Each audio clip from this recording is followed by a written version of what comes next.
where we're looking at the stages of spirituality or stages of faith. And tonight we're going to specifically be looking at the transition time in those development stages. James, again, we kind of mash these up for many people, but stages of development act as containers of consciousness, unseen structures that frame our view and interpretation of the world around and within. I'm just going to kind of let you read that again because it's very dense with the words. Just kind of read that again and let that sink in so that you understand what the stages are and how they impact us.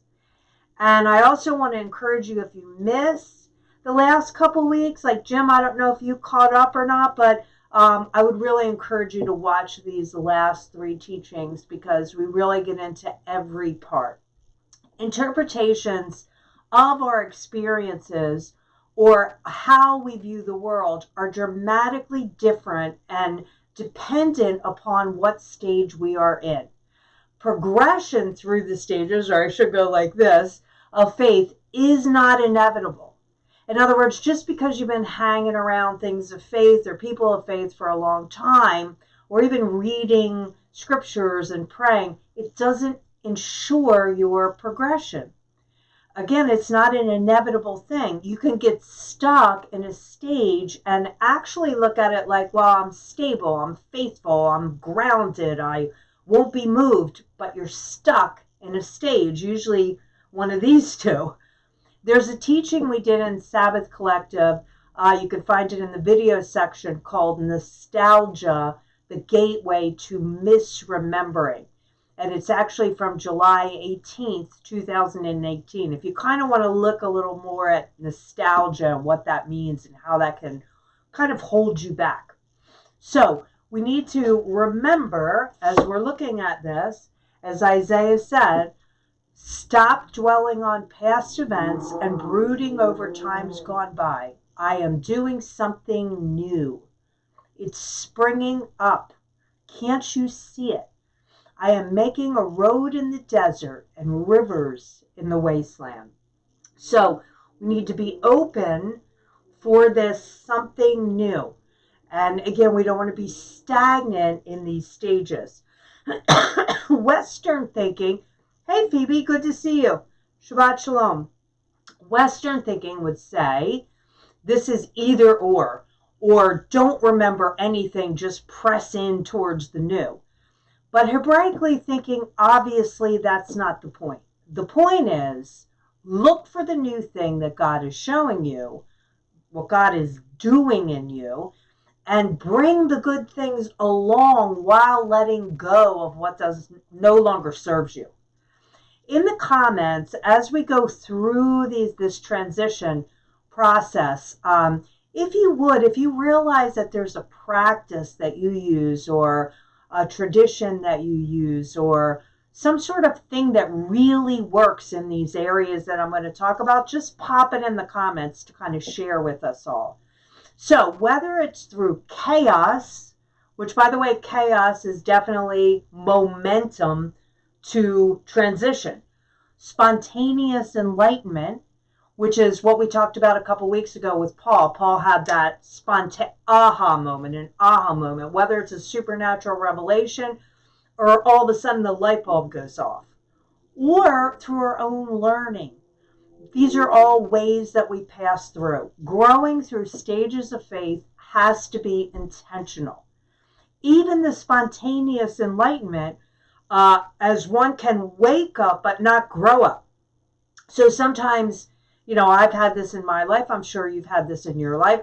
You may see something as a revelation and it's very real to you and you get it. But then when it comes to actually doing something about it, you've woken up, but you haven't grown up. And so again, this is intentional. Transitions, which are the space between these stages, can be painful as well as the greatest challenge and ultimate hope. So as we've been talking about, I've sort of mashed up these stages between two people primarily, but there's tons of people with tons of different stages, right? And all different colors people give them as well, which is kind of an easy identification. I, for the most part, have used a minister, author, and professor, James Fowler, and a person named Ken Wilber, and those are primarily the two I use to name these stages.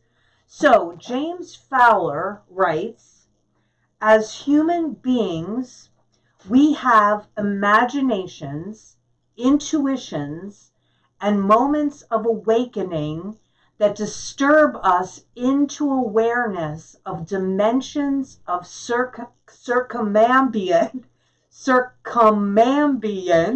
that's a tough one, reality. Now, let me pause there. Okay, what does circumambient mean? Okay, awareness of dimensions of circumambient reality. If you remember brilliant and late writer David Foster Wallace, he gave this analogy of what circumambient reality is. And I'm going to quote him in this story.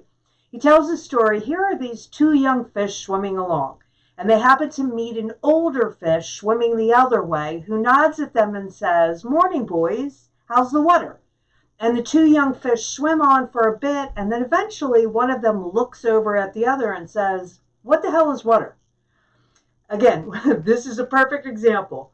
Water, to the fish, is circumambient. It's all around them, but they don't really necessarily notice it. So we have that going on with circumambient realities around us. So let's start with this again. As human beings, I know this is very small. As human beings, we have imaginations, intuitions, and moments of awakening that disturb us into awareness of dimensions of circumambient reality that we can only name on our own as mystery. We spend our years becoming selves through relationships of trust and loyalty with others like us, persons in communities. We are language-related, symbol-born, and story-sustained creatures. We do not live long or well without meaning. That is to say, we are creatures who live by faith. Now I'm going to post this. I know it's dense and long, but I'm going to post it so you can read it later. So what are some ways, what are some actions that we can take to encourage and support our own spiritual transitions? I'm going to get into how to encourage others in the transitions next week, but for this week, it's just all about us. Hey, Lisa, great to see you. O'Dane says, Lord help. Yeah. So what we're about to dive into, I have a little bit of allergies, so don't get worried. What we're about to dive into needs to be experienced through the paradigm of being sojourners. Now, follow this thought with me. A sojourner is the common translation of the Hebrew term ger, G-E-R. Okay, that's the transliteration, ger. And it conveys the basic concept that a person or a group is residing either temporarily or permanently in a community and place that is not primarily their own. And that they are, in a sense, dependent on the goodwill of that community that they're residing in for their very existence. So this is how we need to view ourselves as a sojourner. We pass through. We're planted, but not necessarily permanently. And here's the thing. You can't be a colonizer when you're a sojourner. Okay? You can't come in and have dominion, right? And take over when you're a sojourner. Because you're actually immersed in the culture as well as that you're reliant upon the culture for your very existence. So when we talk about these stages and passing through, we're going to look at us as we're sojourners. Does that make sense to you? Hey, Barika, great to see you.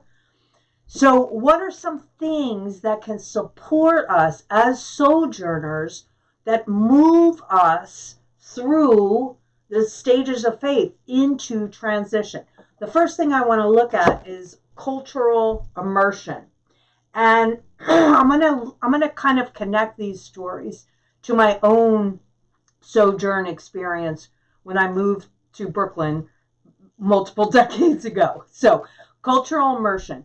1 Peter 2:11 says, "Dear friends, I urge you as aliens and temporary residents not to give in to the desires of your old nature, which keep warring against you."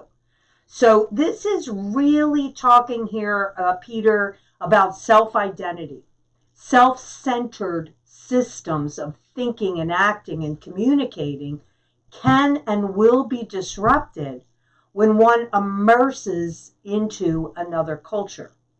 When one is a sojourner, that old nature is challenged. Give me a thumbs up if you're following me so far, if you understand this concept. Culture, meaning another collective identity, so to speak, is like an iceberg in a way. So most of it is unseen under the water. In other words, cultural patterns are largely subconscious. We've all heard the term culture shock, right? It's a well-known term and a well-researched experience. But it is the disruption of one's worldview by being immersed in a different culture. And this very much will propel us through in transition. So in 1989, we moved, my family moved, my husband, myself, and my two little toddler boys at the time moved to Bushwick, Brooklyn in the capacity of what our denomination called a home missionary. Now, that doesn't sound like a sojourner, does it? A home missionary. That kind of sounds like an evangelical colonizer. That's because that's exactly what it was. I was firmly in the red zone of mythical literal. So what that meant is that I had, and again, if you're referencing what I kind of posted on the group, the Sabbath Collective group, or you can even see it on this page as well, the other stages, you can see the colors and the stages and their description a little better. But I was firmly in the animating story and the literal application. People were dying. They were going to hell. I needed to go there. We needed to save them, and we needed to convert them, and in all essence, change their culture. This is how I was operating. So most people, when we moved there, they didn't really want much to do with us because they thought we would eventually move out. They never thought we would stay. They thought, oh, they'll never make it. They'll move out. But two women took me under their wings. And I think, Ryan, you may remember them. Their names were Daisy and Nilda. They took me under their wings. They felt pity on me. And they began to teach me about the culture of Bushwick, Brooklyn in the late 80s. One small example would be one of the very first things they taught me. When you walk on the street, don't look anyone in the eyes. And I went, oh no, I have to look. Again, here I am, right? I have to look at people in the eyes, right? That's how I connect. That's how I show love. I look in the eyes. And I remember Daisy said to me, you can't connect and show love if you're dead. So I had to learn the culture. I had to immerse myself in it, but as a sojourner, not as a colonizer, okay? Staying alive, keeping my kids safe while not disconnecting in fear from those around me would become my utmost priority. Now, for all of those who don't know why she told me don't ever look at anyone in the eyes, it was because as a white person living there, probably the only thing that I would be, I kind of didn't look like a cop so much, but I did look like a social worker. And that represented a threat. So, or I could be somebody who would call the police if something was going on, and that looked like a threat. So how would I do this in a way that was completely out of my red, mythical, literal stage? I was in a tribal mindset of changing culture to conform to Western church culture. Well, after about 3 months of immersion in the Bushwick culture, of sojourning, I realized not only did I not have the answers, I didn't even know what questions to ask. And I personally was thrown into a kind of chaos. And again, chaos is always the catalyst for transition. And those I was living with were also in a red mythical literal world. My neighbors, the people that were part of our church, their animating story is life is hard. I have no chance. I can't trust anyone. I have to literally stay alive and feed my family, so anything is in bounds. And obeying the tribal rules, again, very tribal, saves your life. So our integration, when we sort of meshed together, we threw each other into chaos. And actually, that was a beautiful thing, because learning began there. Anyone who was willing to learn was moved then into this blue, rational, reflective. That's what happens when cultures can become integrative. Not a clash, not a boring, homogeneous soup where everyone loses themselves, but a true integration of both ends. Do you see that with cultural immersion? Aaron says, isn't that a form of if you're surrounded by others in another stage, then you'll move into another stage, like through osmosis? That can definitely happen because you're going to be challenged, Aaron. And we're going to talk about that next week, because hopefully we're doing that with other people. But in this particular case, we were all in this red zone. Okay, so the people that I was living with and among were in the red zone, and I was in a red zone too. But when we came together, we all challenged each other to move through because we had different perspectives. And that can happen when it's done in this sort of integrative way. So it's really important. Chaos is always the catalyst for transition. That is a good t-shirt, right? Absolutely. So number 2 is loss of religious props. Loss of religious props. And this is a big one. And this is moving to a new stage of faith frequently means what I once found that supported me no longer holds me up. These props are removed with no substitution oftentimes. Now, one of the things that was a religious prop with me that I experienced when I moved to Florida was the religious prop. And religious props, by the way, are bad. They're just things that we use to support. Was worship, collective worship with O'Dane. O'Dane, if you're still with us, with Andre. I love collective worship.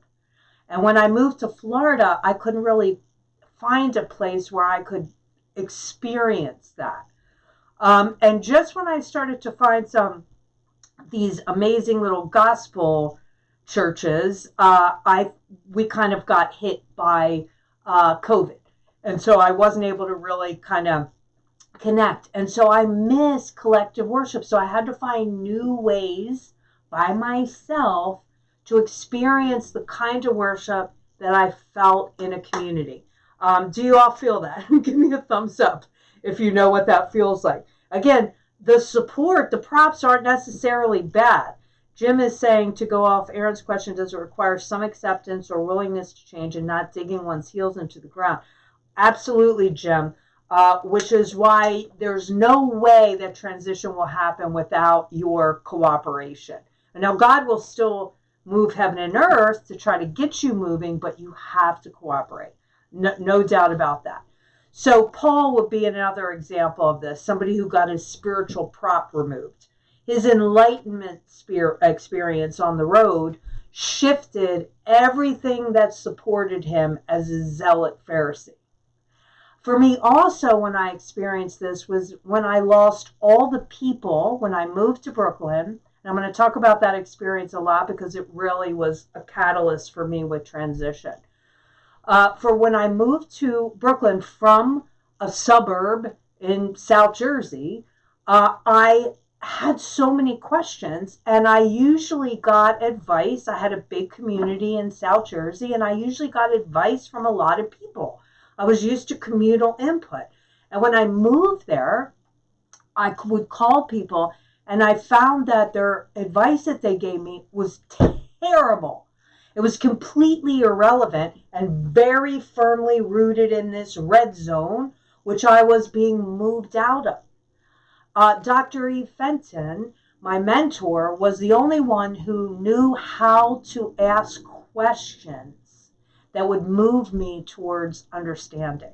She was the only one that I could really talk to in that 10 years of living there that was very close to me, that I would trust. She always had the right thing to say because she would ask the right questions. And this was a chaos I was experiencing that led to both spiritual enlightenment and learning. But Jim, as you say, it's very much I had to cooperate with losing everything that were my props, right? And this is definitely what it takes. So number 3, and this is a big one, awakening to ethical and social justice issues. And the verse, of course, that comes to mind with this is Isaiah 1:17. Learn to do good, seek justice, relieve the oppressed, defend orphans, and plead for the widow. Now, let me just qualify this as we're going through all this. Obviously, this is not an exhaustive list. These are kind of the ones that, because I know you and I kind of have a sense of what God is doing in the world, as we all can, I just picked these, okay? But there could be 10 more you could add to this list. And there may be others that really work for you that you may not see, which is why I'm asking you, share it if you don't see it, because somebody else may benefit from that as well. Aaron said, can you give more example of props? Is the loss of our old denomination an example of losing a group? Okay, yeah, let's go back to that one, Aaron. Absolutely. The loss of a denomination, the loss of a building, the loss of the way we did our communal faith when we transitioned to online, all of those things are props. Yep, all those things. And that can very much feel like what held you up is no longer there. And we want to grab for something else to take its place. This is our human nature. We want to grab because we want to stay where we're at, right? And what holds us up. But very much the Lord then may, and he usually does, pop that prop right away too. Because it's about knocking what was propping us up out, so we can begin to be thrown into transition. And that transition can be a mindful transition, like, okay, what did that represent to me? What am I learning in this? How can I grow in this? Or it could be a chaotic transition. Oh my gosh, everything just fell apart. What do I do? I'm in chaos. But both of those things are actually good. Are you with me with that? Diana, let's see what you say. It's like our comfort zone. Exactly. Could be crutch. Yep, absolutely. A crutch is a good word, Jim. Thank you. Yep. That's a better imagery. One of the reasons why I picked props, and if you remember with this picture that I use, like it's the cross, it's the Bible, it's the praying hands. These sort of things that we have around that we can even look at. And it's kind of there all the time. So I almost thought props, like not only like it picks us up, but props like how you would say in theater, right? That they're there and they kind of speak to us in that way. But crutch is the more of the, that's just the imagery that really works in a physical way, Jim. Thank you. It's like when we change from Sunday to Friday. Good, another great point. That really took growth for a lot of us, right? To change from Sunday to Friday. Sunday was a prop. And again, a prop isn't bad, or a crutch, as Jim would say. It's what we leaned on. It's what supported us. Every Sunday we had the rhythm. We went to church. We went to a building. Here's what we did. And then all of a sudden we changed to Friday and we were in an apartment. What's up? This would very much be an example of this. Jim says the go-to imagery of Christianity. Yep, absolutely. Hey, Josh, great to have you with us. Yes. So again, if you're good on props, then I'm going to continue to move through to this one, which is awakening to ethical and social justice issues. This, believe it or not, I know it's a core value with us, obviously, but this is very much an element that will move us, that will transition us through stages of faith. Ethical judgments are very much connected to transitions, right? The either or, right, wrong dichotomy in the purple stage 2 and red stage 3 will be examined when this happens. And you'll find yourself sort of moving if you are willing to be open and to learn. Now, this can really cause chaos, which is why a lot of times when white people realize that when they call themselves, I'm not a racist, and they don't understand what being an anti-racist is, and they don't understand what racism is, and they don't understand what microaggressions are, and they don't understand a lot of it. And when they get the tip of the iceberg, they're like, I can't do this. This is too much. It's not my heart. You don't know me. This is too much. And so they pop off to this animating story, right? My animating story is, oh no, I love everybody. I don't see color. And they don't want to grow because this chaos is so painful. But this can be enlightenment, and it can be learning together when you open your eyes to see social injustices. Now, I want to give you kind of this is going to be an emotionally charged example, right? But it's one of many that God used in my life to move me through the stages, whatever stage I'm at now, to move me through. So again, a couple years after living in Brooklyn, I remember talking to a mother, and she's probably in her 40s, who was the mother of a young man who was recently killed by a drug dealer. Now, this drug dealer was a really well-known guy in her neighborhood. She lived in a really big housing unit, city housing units. And this particular drug dealer was a big guy, and everybody knew him. And he shot and killed this woman's son because he wouldn't sell drugs himself, and then he was trying to pull away one of his friends from selling drugs, and when he did that, the guy took out his gun and shot him multiple times and killed him. And she had a nephew. She was telling me this story. She came to me after a church service one day and said, can I talk with you? And we went into my little office, and she began to tell me this story. And she had a nephew from another state pick up the phone and heard about it and tell her, I'm coming up to take care of this. And she stayed quiet, and she let what happened happen, meaning the nephew came up and killed the drug dealer.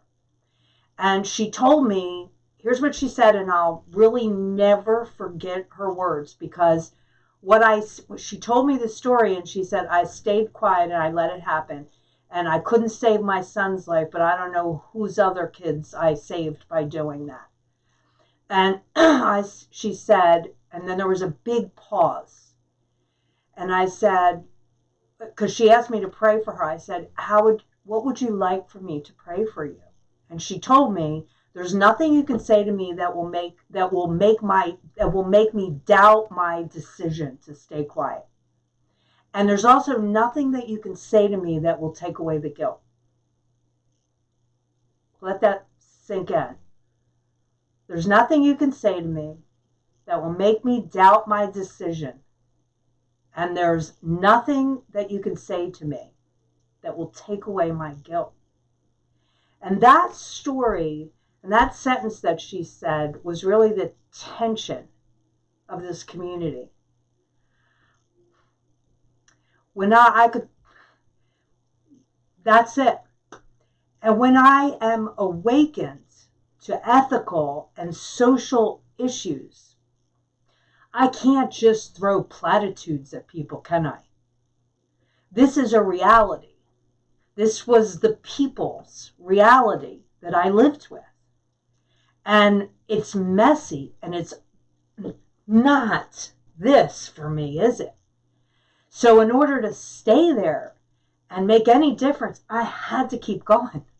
I needed to transition, or I wouldn't make it. The fourth thing that helps us to transition in our stages. Hey, Brittany, it's great to see you. I know, wow, right? Yeah, that's a big one. The fourth stage or fourth thing that can help us to transition is when we experience a challenge to identity. And of course, the story that pops out with this to me is Esther 4:14, where Mordecai says to Esther, perhaps you've come for such a time as this. Now, so Esther is a young girl who's loving life and probably playing outside and, loving her family, and she's snatched from her home and she's put in with all these other women in a sort of beauty pageant to see who would become the next queen. And she's chosen to become the next queen. And so she's no longer a little girl anymore. Now she's a queen, and she's not allowed to be a Jewish woman, which is what she is. So she hides it. And as she hides it, it comes up. There's a bad dude, you all know the story. And he wants to take out all the Jewish people because he doesn't like Mordecai. And so he is exposed and found out. And Mordecai says to this young girl, he says, look, you can do something or not do something. God's going to save us, but perhaps you've come for such a time as this. So who is Esther? There's an identity crisis. She's probably stuck here. She does her thing. She does a good job. And now all of a sudden, she has to move. She has to be logical. She has to be self-introspective. And she has to say, I can't let this happen because this is not right. And she moves into here and begins to look at things more and joining herself with other people. And so in order to be effective to the king, she has to know how to talk to him. In order to be effective with those around her, she has to learn how to talk to them. And she does, and she saves a nation. Again, this is chaos that propels her into growth. Something happens in you or to you that changes how you think of yourself. And ultimately, how you think of Adonai in the world. Maybe it could be a death or a divorce or a career loss or a shift in identification. Who am I if I am not fill in the blank? And so many of us are feeling this in the time of pandemic because we don't do what we used to do. Who am I? Again, when I moved to Bushwick, I thought I was going there to be a pastor, to be a Bible teacher. That's who I identified as. But it didn't take me long to realize I cannot be these things until I first understand the people that I'm trying to teach and shepherd over.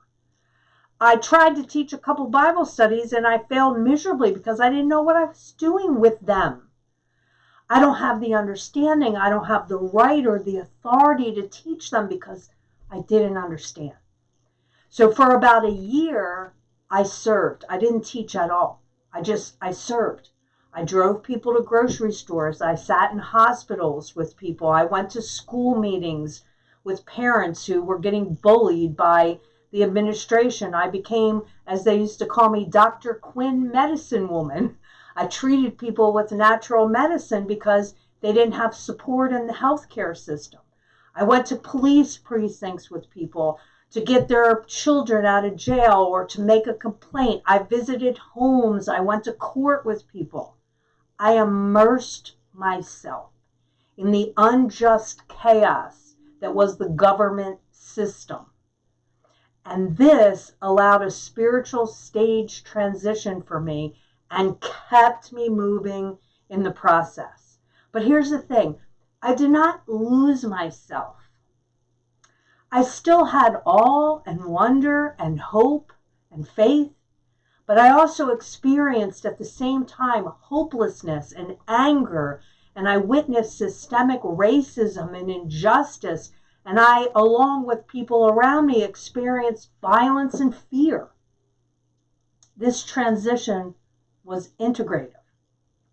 Now, it's important to remember that in moving through one stage to the next, some things are left behind. I lost the ability to believe that good would always win, that truth would always prevail, that evil always gets defeated. Now, maybe one day, but I'm talking on this earth, I lost that ability. But I learned what true hope and faith really are. So again, to Aaron's, I believe he was the one who said it, or Jim, comment, you cannot be forced into transition, but you need to be given room to grow and put yourself in these places where you can, and you need to give yourself permission to change and encouragement to be open. You've heard me use this model many times over the years by Paul Ricoeur. He uses the terms orientation, disorientation, reorientation. That's a good way to look at it. Orientation, disorientation, reorientation. This is what happens. From purple stage 2, that's me and what I feel, to red stage 3, us, the tribal story, literal, either or, believing the right doctrines and things. You have to be part of the right group. To blue stage 4, rational, logical thinking and introspection. To orange stage 5, more world-centric. This is all, we move from us to all, joining, and that there's many ways of being. Yahweh is the author of all truth, and wherever I find it, I can find him. When I actually explored, and it was about 1995, I would say, when I started to explore the Hebraic roots of my own faith and uncovered misinterpretation, mistranslation, false conclusions, because the Western evangelical church disconnected from the Hebraic mindset because they looked at Jews as the others who rejected Jesus. When I uncovered that through my own journey and started to realize how much was lost and how much was not what God had intended, that moved me into the orange. This was an integration. This produced a higher truth and understanding, and actually gave me such a desire to learn even more. Again, context, context, context, and I was learning how to learn, which led for me to a fuller love. So again, to support this journey, we can be open, and we can use things if they work for us, like images or rituals or reflections. You could journal, meditation, whatever works for you.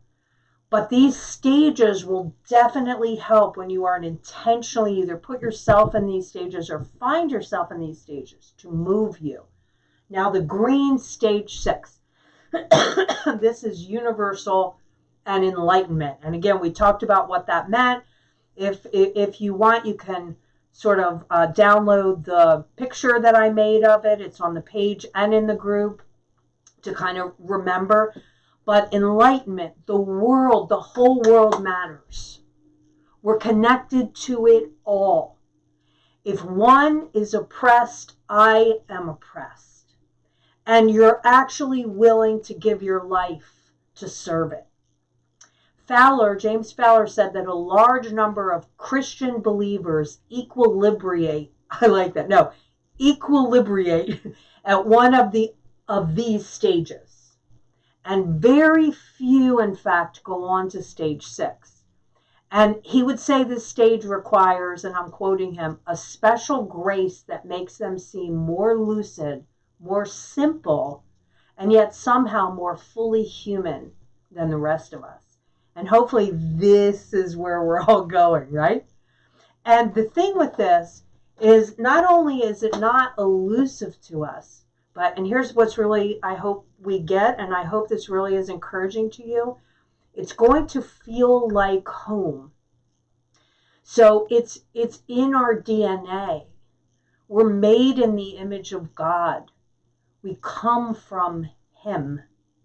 And so this is going to feel like home. It's what we all long for. One of my favorite pieces here from T.S. Eliot says, "We shall not cease from exploration, and the end of all our exploring will be to arrive where we started and know the place for the first time." I'm going to just pause a couple minutes to let you read that yourself.